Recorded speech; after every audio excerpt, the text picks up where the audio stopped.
I was diagnosed with malignant melanoma. At that point, he gave me 3 to 6 months to live.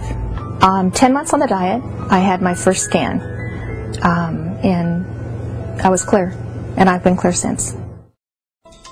Over the years, I've come to learn that when something doesn't make sense, if you follow the money, you'll usually find the answer.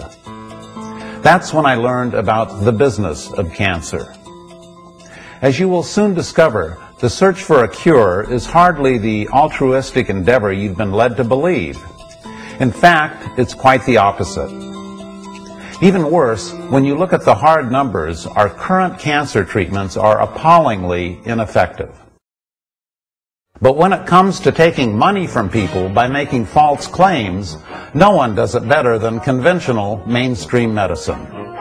A cure is just around the corner has been the standard public relations pitch used to pump money into the cancer industry. The medical profession generally considers any drug with less than 30% effectiveness to be no better than a placebo.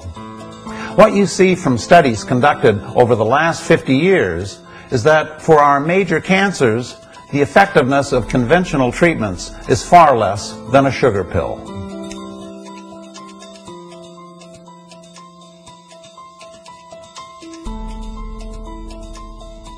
The first thing people have to realize, and I deal with a lot of cancer patients, is this is a slow-growing disease. And they've got time to think about this. In many cases, doctors will try to rush a person to make a decision right then, and they scare them by saying, we have no time to wait. That I needed to immediately do chemotherapy, radiation, and then a bone marrow transplant.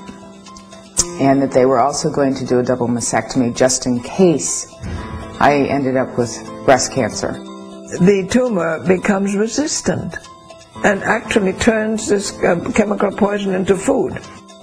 But then it doesn't work anymore. All it does is poison, poison. You cannot heal with poison. They've had the chemotherapy and the radiation, and for a while they thought that they were cured. Over 90% of the people that have cancer will have a cancer return.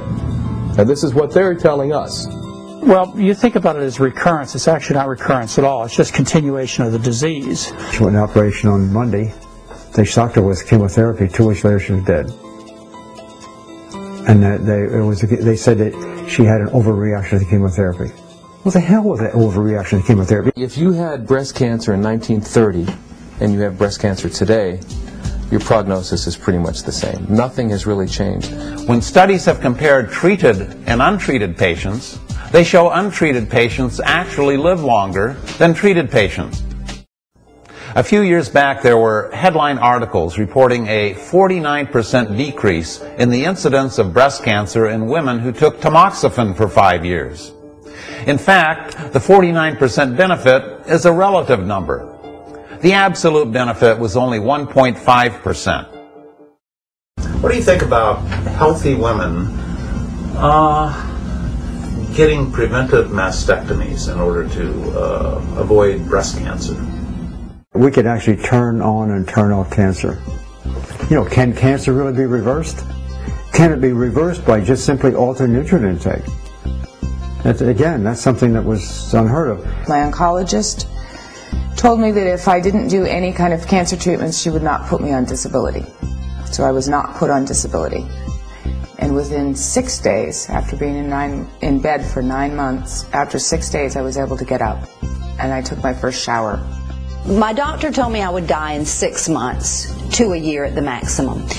The lump that was in my breast was about the size of $0.50. In 1 month, it was about the size of a dime. That's how dramatically it shrunk.